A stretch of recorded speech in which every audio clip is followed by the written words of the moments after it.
everyone for coming to our press conference. My name is Zara Salmon, and I'm one of the founding members of Cannabis Policy Coalition. We are a grassroots organization that is 100% volunteer-based, and we are partly responsible with a lot of help from different organizations in drafting the most recent amendments to the RI Cannabis Act. And in that, what came out of that was House Bill 5829 and Senate Bill 531. And if those were to pass, we get some cannabis taxes back into low-income communities, but then also we protect the social equity businesses. So, without further ado, we have a great speaker lineup today that's going to explain a little bit more about why these bills need to pass and how much impact it would make to our communities, especially our low-income communities. So, I'm very honored to introduce our first speaker, Senator Jonathan Acosta, the lead sponsor of House Bill 531. Thank you.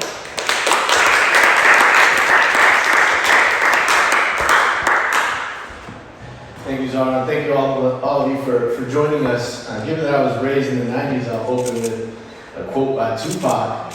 In that era, what we saw was that instead of war on poverty, which some of us lived through, we had a war on drugs so the police could bother me and us and my neighbors and my family. And the reason why I vote that is it's been one of the greatest honors of my time in the General Assembly to work on cannabis policy specifically. I campaigned on this on doors years ago. And so when I came into the General Assembly and the Senate and got to kind of try to just push a little harder on the efforts that then Senator Miller had been working on for over a decade, it was great to watch us kind of get to the finish line. One thing that we often say in this building is that there is no perfect bill. And the bill that we passed was imperfect in a variety of ways, but it was one of the most progressive and best legalization of cannabis bills that we've seen, in part because it had the pressure of organizations like the Cannabis Policy Coalition that made sure that we included things like automatic expungement, that made sure that we thought about things like social equity licenses, that made sure that we thought about things like impacted communities. And so the legislation that we have this session tries to further improve an imperfect bill, an imperfect policy. And I do want to, in addition to thanking the Cannabis Coalition, I also want to thank the members of the Cannabis Commission. So it took a while to get this together, and part of why I think we haven't seen the fruits, particularly in disproportionately impacted communities and in the social equity license space, is because it took the governor a little bit of time to put that commission together and to get the ball rolling. But now that it's active, that it's moving, I have faith in the members of that commission, and I think that with some of the changes that we'll make, and I won't go into too many of the details, I know some of the other speakers will address them. With the changes that we'll make, we can make a more perfect bill. We can right some of the wrongs that were committed in these communities over the decades that we unfairly treated people and criminalized people in ways that we know now are completely useless and unnecessary. And so just a huge thank you to the Cannabis Policy Coalition. I hope that you will join us when we have a hearing in the Senate Judiciary Committee to try to get this across the finish line. This is something that in the grand scheme of things, in a budget deficit year, doesn't really cost us much. But can go a long way in stimulating small business growth, in righting the wrongs of the past, and in making us proud to have one of the better cannabis bills in the country. So I want to thank everybody again, and I'll go ahead and introduce my colleague in the House, Representative and Chair David Rouse.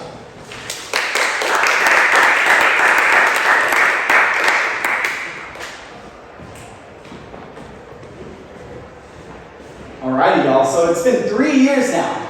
May of 2022 was when Rhode Island became one of the states that had finally legalized recreational cannabis. And what made that so special is that we took several steps, as referenced by Senator Acosta, that other states had failed to account for. Some of which had included requiring social equity licenses, empowering worker cooperatives, and ensuring that when these dispensaries and the licenses are being issued, that they go back to the people in our communities who had been harmed by the wrongful war on drugs. Now, nonetheless, we recognize that there are still growth areas as it relates to the Cannabis Act of Rhode Island. There are still loopholes that exist. And instead of just settling with the status quo, in saying that we in the legislature have already done our part by legalizing cannabis and by collecting the tax revenue that comes with it. We are back now through the second consecutive year, thanks to the grassroots work, both figuratively and literally, the grassroots work of the Cannabis Policy Coalition to say that we must have a just cannabis law that strictly says that if you are to apply for a social equity license, it's because you are in fact a social equity applicant. You cannot hide behind a quote-unquote slave master's clause and simply just hire poor people and people of color and then claim that you are a social equity applicant despite the fact that your net worth may be in the tens of millions of dollars. What we are saying is that it is those people in our community, it is the working people who have unfortunately been the victim of the war on drugs, who have had to serve time in our legal system, that should have access to those social equity applications and licenses, because that is how we ensure that the cannabis industry is one that reflects Rhode Island, that the cannabis industry is one that is centered around the lived experience of, quite frankly, people who have actually smoked pot before, of people who have actually understood the importance and the medicine that comes with cannabis. And we've seen what other states have done, where they have simply allowed for capitalistic monopolies to come in and dominate their market. But by having a social equity fund, we will ensure that there is technical assistance provided, that there is brick and mortar assistance provided to ensure that anyone that wants to go into the marketplace and submits a competitive application in coalition with other community members can do so and have that opportunity to reap the benefits of cannabis legalization. At the same time, we recognize that it's not enough to just simply have a social equity status. We also have to act on it. And acting on it looks like being able to revise our current code around taxation and saying that when we collect tax dollars from the sales of cannabis, which I can assure you there are tens of millions of dollars in that pot, it is being directed towards actual resources that are going to support those who are applying for social equity licenses. We're not just saying, hey, you have an opportunity to apply and you might get a license. It's about saying, hey, we're going to make sure that you get the financial means to be successful. We do not want to set up our community members for failure. But unfortunately, the way our current social equity licenses statute is set is setting people up for failure. It will perpetrate a system, if not addressed, to simply allow for multimillionaires to be able to come in and claim a status that they do not deserve. It will create a system where perhaps there is a social equity applicant who has served time in the criminal legal system and wants to engage in the cannabis industry, but now finds themselves in a financial position where it's just not going to work out. But this is why this grassroots organizing is so damn important. Because instead of just simply walking away from this law, in 2023, 2024, and 2025, we've had the Cannabis Policy Coalition getting together, organizing community meetings and gatherings where we have been able to hear from one another in terms of the feedback, both between legislators and community members. How can we improve our current laws? How can we ensure that these statutes and resources and services are going to serve the people that deserve it the most? And so I'm very proud of the progress that we have made. And as referenced by Senator Costa, most of what we have proposed so far is budget neutral. These are technical changes that we need to make to ensure that our cannabis industry, again, reflects those in our state. And at the same time, be intentional with how we use those tax dollars. Because those tax dollars should be going back towards the means of public housing, towards the means of providing our K-12 public school students with the social and emotional behavioral support that they deserve, and that's what this bill does. It outlines it specifically. It does not leave much room for discretion as to how this money should be used, because I'll say it right now, many of us here in our communities know the needs of our communities and understand how it must be used. So when we talk about those communities that have been most impacted by the war on drugs, we're often talking about Lower South Province. We're talking about Pawtucket, Central Falls, where we have a high immigrant population, where again, discrimination was a real thing and the targeted criminalization was happening. And that's why we're here, to right those wrongs. So I look forward to continuing this effort, but most importantly, puffing, and passing this damn bill. Let's go.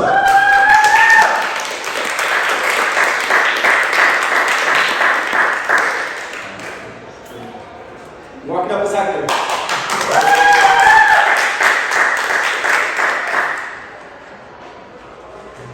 Everyone, my name is Hector Bresavante. I'm with the Economic Progress Institute. I'm a racial justice policy analyst at the Institute. The Economic Progress Institute proudly supports the efforts of the Cannabis Policy Coalition. Scholars have long proven that the war on drugs is waged disproportionately against Black and Latino communities. A 2020 report from the American Civil Liberties Union showed that Black people in Rhode Island were 3.3 times more likely than white people to be arrested for marijuana possession, despite comparable marijuana usage among the two racial groups. The racial disparities were even more pronounced and way above the national average outside Providence County. While significant progress has been made by decriminalizing and then legalizing marijuana, much more needs to be done to address the widespread financial harm caused by the disproportionate enforcement of marijuana and other drug laws. Even when the average income in Rhode Island has risen, there continues to be persistent income inequality by race and ethnicity. In 2021, white households in Rhode Island earned on average 35 to 50% more than Black, Latino, and American Indian households. Similar disparities exist in other areas, including in educational and health outcomes. These statistics cannot be divorced from the effects of disproportionate arrests and incarceration and the associated financial, familial investment, in familial, educational, and health-related harm.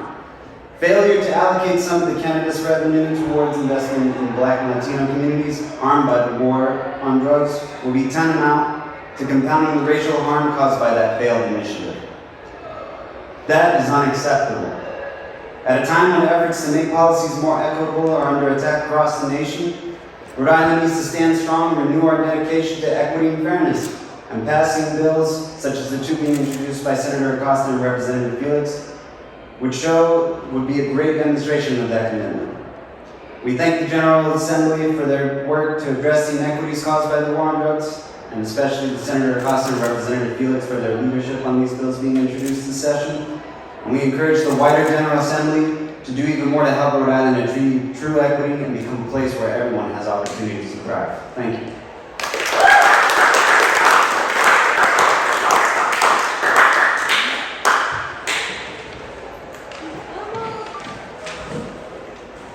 Hi everybody, thanks for being here.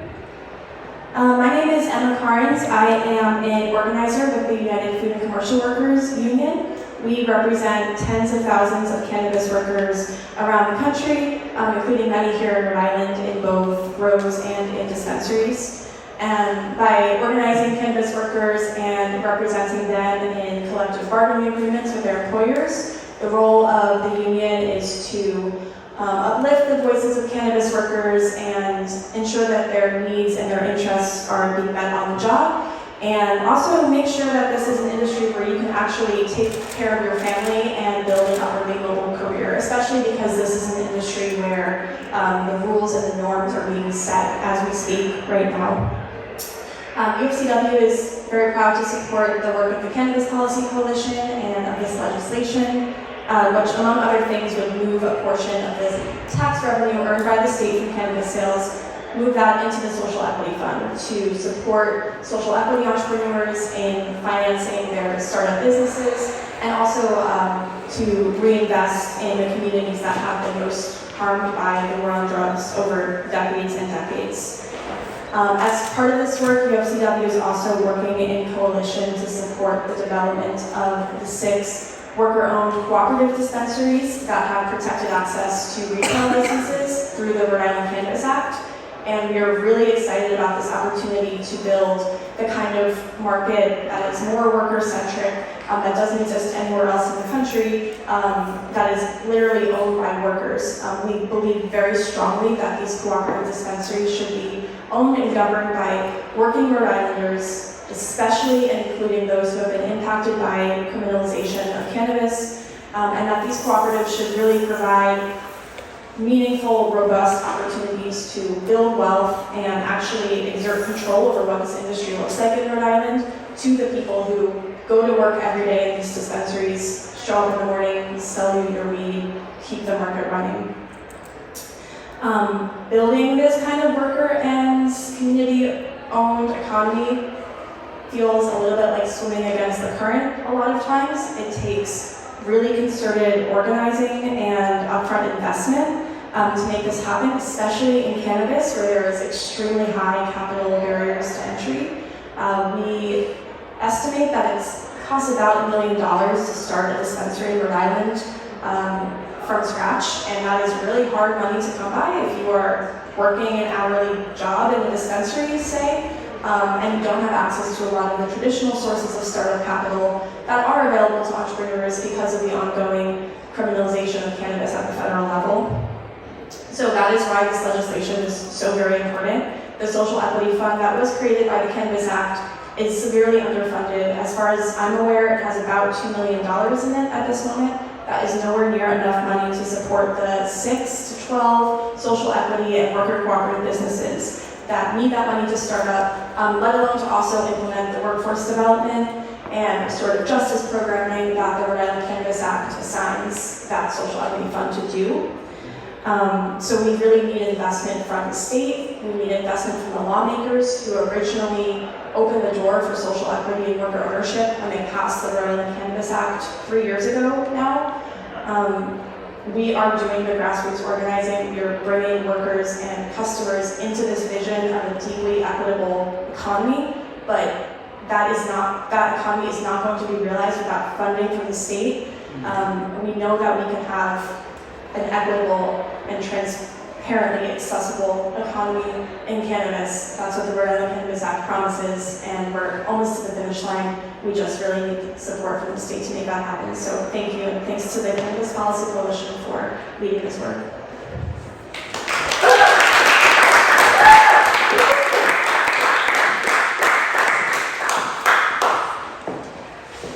Thank you. My name is Representative Shirley Cruz from Pawtucket, and as you heard all the specifics in the bill, due to the immense harm of the failed war on cannabis, we need to continue this work to make our laws more just for those, most importantly, who are directly impacted. We, especially those directly impacted, see the reality we live in today. That reality is legalization immediately demonstrated economic prosperity for some, yet locked out those who were directly impacted. We continue to see the rising economic boom for those who benefited, orchestrated, criminalized, and incarcerated Black, brown, and poor communities through prohibition here in Rhode Island. Let's keep it real. Through 3 generations of my family have been harmed, including the incarceration of my son for a dime bag of cannabis before legalization. In the same community in which I'm a state representative today, a community to this day that is still over-policed, plagued with police violence, active racial profiling, and starving for resources. Necessary amendments to the Rhode Island Cannabis Act relating to applications for licensure, the Social Equity Assistance Program, and applications to the cannabis tax revenue are needed to get us to a place of repair to that harm and opportunity. And this is a work in progress. We fought hard to get to this place of legalization in our state in 2022 and even before. Many of us who were directly impacted from the formerly incarcerated union, yes, with Cannabis Coalition, I see Emily in the crowd, and many other working community groups, and now the Cannabis Policy Coalition, who fought hard to make sure in the passage of legalization that it included state-initiated expungement of past cannabis convictions. But having a record alone was not the only harm people endured. Yes, it was the years of barriers to employment and housing and education due to that record. And it was also the displacement, family separation, and physical and emotional trauma from that criminalization and incarceration that so many of our family and community members are still plagued with today. So these necessary amendments are needed to our legalization laws to ensure we can get closer to repairing those harms so many people in our community and in communities across the state are still facing. Necessary amendments that strengthen the pathway to employment and ownership for those who paid the ultimate price for past cannabis-related activities and actions. Incarceration, decades of unemployment, housing barriers, and the emotional suffering. So before I close, let this sink in. The same who have benefited off of criminalization are now the same who have springboarded into benefiting off of legalization. It's time to tip those scales of justice, repair the harm, and open up access to directly impacted Rhode Islanders that will give them a chance to make their lives in our state whole again. Thank you very much.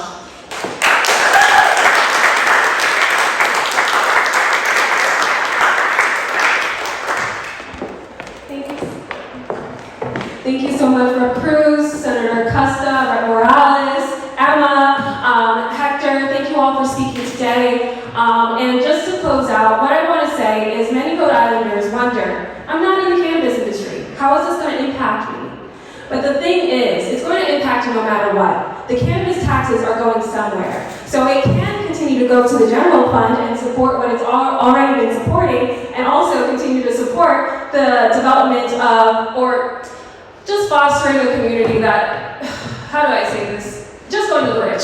Like, it can continue to go to the rich and continue to line the pockets of the rich, or the cannabis taxes can be strategically used to benefit communities, low-income communities, and as outlined by the Cannabis Control Commission, those communities would be Central Falls, Providence, Newport, Woonsocket, and then also Pawtucket. So we could have a fund flowing into low-income communities in perpetuity, improving our education, our housing, our healthcare. Or we could just have it lining the pockets of the rich. Today we have the potential to actually make change happen for a lasting time. So thank you everyone for joining us today. Let's puff past this bill. Oh yeah, questions, yes. Sorry.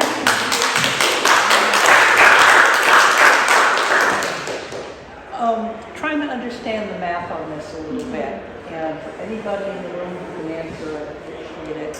I'll start off with the expand the social equity fund with tax revenue. Yes. Some money is going in there now. How much additional estimate in dollars, and by what mechanism? And really the same question, if you create the disproportionately impacted areas investment fund, it looks like it's 50% of the revenue from the excise tax and from various other fees that would be paid. But what are the numbers, the estimated projected numbers that might be gained? And then has anyone got a fiscal note yet? Oh, I don't think anyone has gotten a fiscal note just yet. But we had someone put together the estimate, and currently our fund, as Emma mentioned, has about $2 million in it. But by 2034, it's projected to have about $8 million in it. And if however, the general fund would have about $417 million of cannabis tax revenue, potentially. And this is to account for all 33 dispensaries being online, plus there's the potential of consumption space license opening up, social consumption, which is essentially you can have an event and smoke cannabis inside or outside, and then also transportation licenses opening up. So that's to account for those additional licenses as well. So again, about $8 million of the actual social equity assistance fund by 2034, $417 million by 2034. However, if our proposals were to pass and have that 50% of the adult use tax, that fund could be $135 million by 2034. Meanwhile, the general fund would only shrink to, I would think the general fund would shrink about $80 million, but it would still have a robust a few hundred million in the fund. I'm not completely following your I'm sorry. If you create, I'm sorry, if somebody knows, I'd say thank you, Senator. Yeah, no problem. Well, so let's just play with simple numbers, and then we can think about what the projections will look up. So right now the tax is 20%. and we're nearing about $100 million in sales. It's actually like high 80s, low 90s. But if we round that up to 100 million, 20 million would be collected in tax revenue this year, right, in this first year. 3% goes to the local municipality hosting. So, in that situation, you carve that out. 7% is the basic sales tax. 10% is the cannabis excise tax. What they're asking for is half of that. So we would have 5% of 100 million. In this case, it would be 5 million if it was this year. Sales are projected to grow, I think, in somewhere in like $138 million range going into next year. And so we would be looking at 5% of the 138 million. And that would be just earmarked for this. So right now, some of the money goes to the operating expenses of the Cannabis Commission, some of it goes to the general fund. What we're arguing is we want a strict carve out of the cannabis excise tax to go directly to these efforts. The other part of the social equity licenses is that they would pay less, but also potentially have money to help their startup costs and stuff. I'm sorry, I was with you, then I lost you. If the tax, you said 20%, then you said 10%. Right, so 20% is the total, right? So if I buy $100 worth of weed, I have to actually pay $120 because I paid 20% taxes on that. Of the 20%, right? Of the 20%, 10% is the cannabis excise tax. So half of that is the cannabis excise tax. The other 10%, 7 is our sales tax, our regular state sales tax, and 3 goes directly to the municipality. So you have two funds here. Expand the social equity fund with tax revenue. Are you taking an additional portion of the excise tax and putting it in the social equity fund? Yeah, so this is what we're saying, that half, 50% of the 10%, which is just the cannabis excise tax, would go to these efforts. To both of them? Because Yes. it sounds like the 50% was going to your disproportionately impact. No, it's going to both. It's going to both the way that those. Split it between the two. Correct. And then, so that would be 50% of whatever is raised by the 10% tax. Correct. Which is, and your estimate for, let's say next year is what? 138 million? That's a 1-year number. Right. That's not 20. It's still projected to keep going up. Right, so yeah. Because we're also onboarding more dispensaries. Okay. So as we're bringing more licenses online, there's going to be more sales. But it's not a net gain of the 50%, because some of that's already going to the social equity fund. Correct. How much of that is going to the social equity fund? I don't know right now, actually. None of the tax revenue currently goes to the social equity fund. It's just the fees and the penalties and stuff like that. Okay, thank you. That actually helps. Thank you. Teamwork makes the dream work. Admittedly, I'm not the most numerical person at all. I do the writing. So thank you so much, Senator Custa. Does anyone else have any questions? How can I get involved, Lauren? Yes, so we left some paper all over the place, and there's some more in the back. You could use the QR code to go on our website. We host bi-weekly Cannabis Lobbying 101 meetings. Again, we're mostly volunteer run, so we all are working together to try to get this legislation passed. Yeah, we're really grassroots, so all the support helps. Oh, also, we're going to be lobbying at the Senate Tuesday at 3:30. So please come, show up. We're going to lobby the Senate Judiciary to try to get this bill passed, as they are the ones who will be carrying our bill.